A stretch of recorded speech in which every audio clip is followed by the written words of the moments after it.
Hi, I'm Ann Potter with Reimagine Sewing, and this is Mending Monday. And today we are actually going to be talking about darts, and specifically sewn in darts. And believe it or not, you have darts in virtually every garment that you own. There are darts. Some of them are not actually visible because they have been the pattern has been manipulated in a way to take the dart and turn it into a fashion feature. So for example, I'm going to show on this blouse that I'm wearing, I can tell you that there is most likely a dart right here that has been incorporated into the garment by just moving the dart up into that seam. But today I'm specifically going to be talking about actual sewn in darts. And so I have a blouse here to show you an example of a sewn in dart. And here you see the dart starts at the side seam and comes up and towards the front of the garment. Now, the purpose of a dart in any garment is to take basically a flat piece of material and allow it to curve around curvy parts on our bodies. So we will often find darts around the bust area, around the waist area. You'll see darts like in the waistline of a pair of pants or a skirt. So the dart is going to the hip area. And all of these are there for the purpose of making the fabric shape in a way that it can glide over your body and go around curves and different sizes of curves, and therefore there are different sizes of darts. Now, couple of rules about darts if you are making a garment that has a dart. One is a dart should always point toward what we're going to call the apex of whatever that body area is that you're putting the dart in for. So let's talk about in terms of this blouse, it's going to the bust, and the dart should, generally speaking, point toward the apex of the bust. Okay. Now, on this one, you see that this dart is kind of coming up from the side and pointing up. Darts can also start from, say, the arm side area and point down, or oftentimes there will be a dart in the waist that's pointing straight up, or you might find darts that are pointing from the middle of the waist in towards the apex of the bust. Okay, so those are just examples of different ways that a dart might point. So that's rule number one, is the dart should point toward the apex. The other rule about darts is the dart should not actually come up to and over the apex of the bust. So your dart should never actually extend right over the top of your bust area. It should point to it and probably be, it depends on your cup size, but it might be 1 inch to 1.5 inches to even 2 inches off from the center of your bust, rather than going right up to it. So I'm going to pause this now. I'm going to put this blouse on so you can see how it fits, because there's a problem with this dart. By the way, I bought this blouse at a thrift store, and so I'm just wanting to make this blouse work for me. And you'll see when I put it on, it right now currently does not work for my body. It fits me, but the dart is in totally the wrong place. Okay, so now I have the blouse on and I can show you where there is a problem. So just a moment, let me show you. If I stand up, you can see, you see this dart? That is not pointing to the apex of my bust at all. It's pointing in totally the wrong direction. But otherwise, the blouse fits me. I can wear it, and the cool thing is it's from a thrift store. I did not pay much for this blouse, but it matches another item that I bought from the thrift store that I'm going to make into a cute skirt, and it looks great together. So I really hope to be able to wear this blouse, but I just can't wear it this way. There's no way I would ever wear it like this. So you see that dart is going the wrong place. So what am I going to do? So here's what I'm going to do. I'm going to take out the dart, and I'm going to instead put gathering stitches. So what I'm going to do is mark this. Hang on a second. So I am going to mark this with a safety pin right here. That is roughly where I want my gathers to go. Instead of way up here, I don't want that dart way up there. I want the gathers down here. And I'm just going to take the stitching out. So I'm going to put another pin to indicate where I want the gathers to go. Right. All right, so now I'm going to take the blouse back off, and we are going to make this actually very quick alteration. You'll see how fast this is. Okay. Okay, so the main thing that we're going to do with this alteration is, and the only reason that this actually works is because this has never been cut. This fabric is not cut. I would say that 90% of the time when there is a dart sewn into a garment, that the manufacturer does not cut this. And that's very nice of them. I am very happy when they haven't cut the fabric. 10% of the time they've cut it, and then there's nothing more you can do. But right now, all we're going to do is we're going to remove the stitching for the dart itself, and we're going to remove the stitching in the side seam from the dart. And we only need to go as far as where the dart is here, down to just a little bit below where the pin that I just put. The pin is indicating where I'd like my gathers to be, because there's going to be more fabric here than there is on the back side of the seam. So we're going to gather that extra fabric in, but I'm going to put the gathers down here. You'll see what I'm talking about. So I'm going to use a seam ripper. Easy peasy. Seam ripper has a little, right in this little corner here is actually like a blade.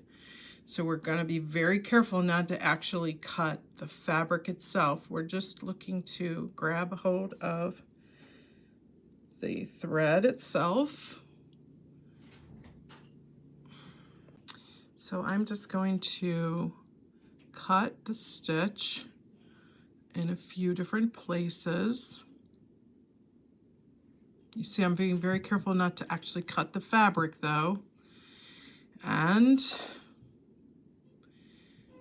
so there, I've cut it in about 4 different places. I'm going to go to the right side of the fabric now. Here we're on the right side, and I'm just going to gently pull.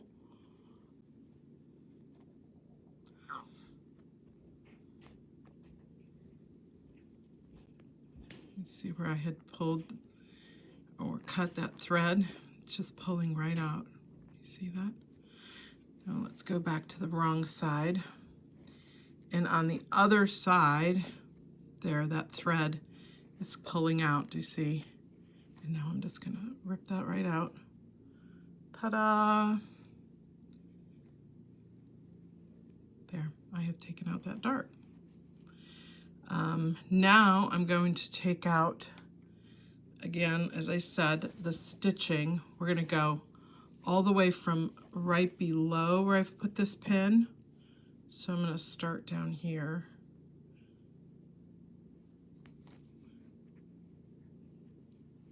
Oh, and this is that kind of sewing that is sort of like, you know, a bag of dog food. When it starts going, it just unravels all the way. Of course, I've got my pin there, but look at that. See, it just unravels all the way. Got it.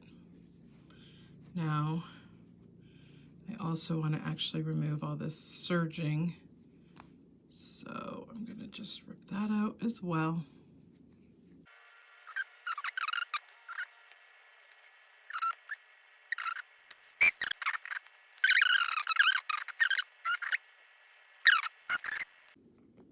Okay, so now I've ripped out my dart. The dart is now gone. I'm going to take this up and press it because we don't want all that. And we're hoping that when we press it, that these little holes that you can see that are left from the stitches will sort of mend themselves and not be terribly visible. When I hold this out, you can see how much fabric we have to move or incorporate into this seam, right? It's like that much fabric.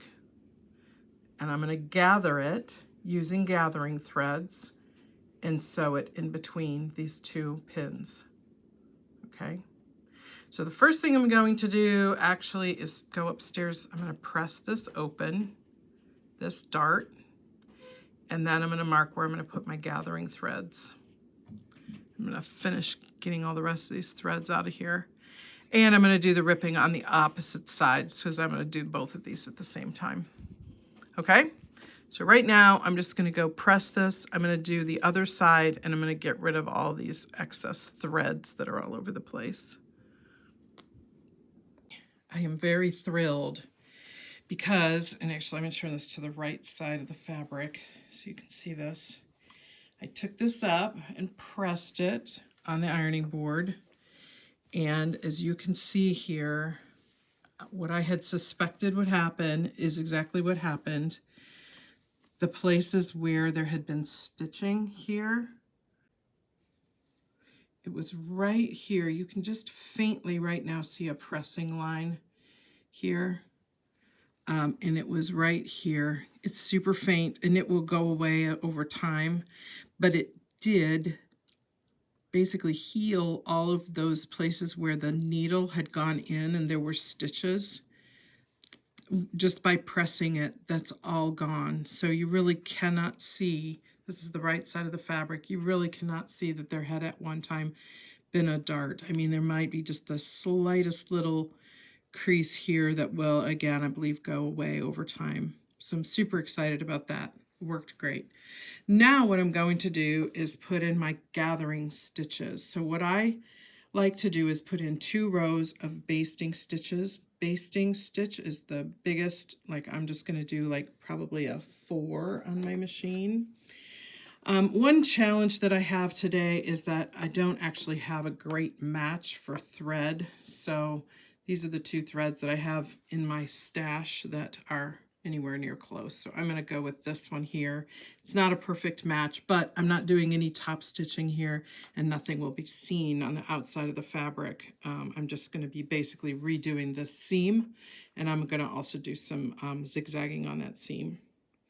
All right, so I'm going to thread the machine, and for the purposes of the gathering stitches that I'm going to put in, I'm going to leave, right now I have black in my, I think it's black. Oh no, it's, I'm not sure what I have in there, but anyways, I'm going to keep a different color in there, and I'll explain in a minute why I do that. Okay, I've threaded my machine now with my pink color, and I've changed my stitch length for this purpose, 4.5, or actually I'm going to put it at a 5. This is for a basting stitch, a gathering stitch. And as I said, I'm leaving the bobbin thread for right now a different color. So the color that's in there is a dark burgundy. And the reason for that is because bobbin thread tends to be the one that's the easiest to pull. And so when you're wanting to do gathering, then you want your the threads that you're going to pull to be the bobbin threads. So I leave them a different color, and that way it's super obvious to me which one is the one that's the bobbin thread and the one that's going to be the easiest to pull. Now I'm going to put a row of stitching that is going to be, so my seam line is at, well, let me see how big. Okay, I'm going to use my seam gauge and measure here. So the original seam was at right at 1/4 of an inch. My guess is it was a 5/8 inch seam allowance, but then they serged it, and that's why it's 1/4 of an inch. But anyways, so I'm going to sew a little bit to the right with this basting stitch. Now when I'm doing the basting stitch for a gathering thread, I'm not going to do any back tacking, right? We're just going to sew just to the right of it, and then I'm going to come back and I'm going to sew just to the left of it. I'm going to go, 3 inches. I'm going to go just that far right there. Okay, gently pull it out. Because it's a basting stitch, it's going to want to pucker, gather up like you see it did there. I'm going to pull that out, not pull it out, but straighten it out with my fingernail. And then I'm going to put another row of stitches right next to that. So just to the left of that now, I'm going to, it wants to pop up and out of the way, but I'm going to put my needle down to hold it where I want it to be, then put my presser foot down. Now I'm going to stitch along, like I said, just to the left of that, just about the same length of thread. Okay, so I've got 2 rows of gathering stitches. And now I'm going to move my machine out of the way so you can see what I'm doing. Now I'm actually going to put those threads inside, because the pink threads I don't want. It's the bobbin threads that I want access to. These I want in here, like that. Now I'm going to pin this.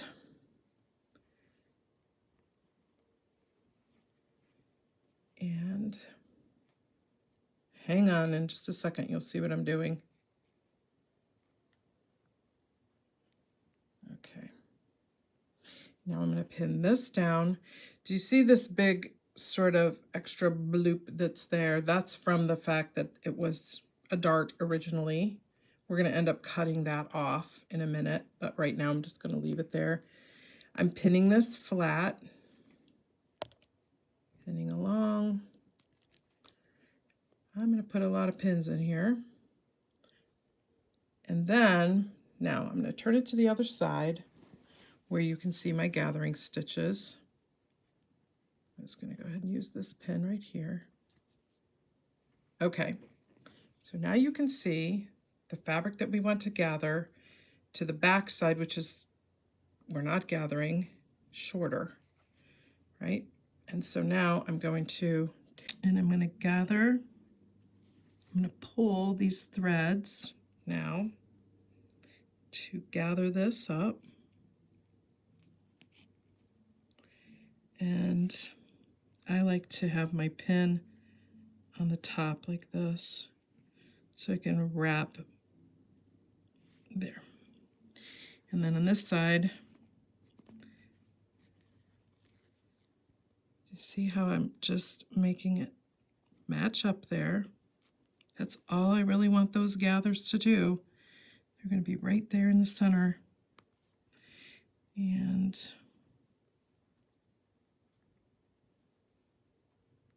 there.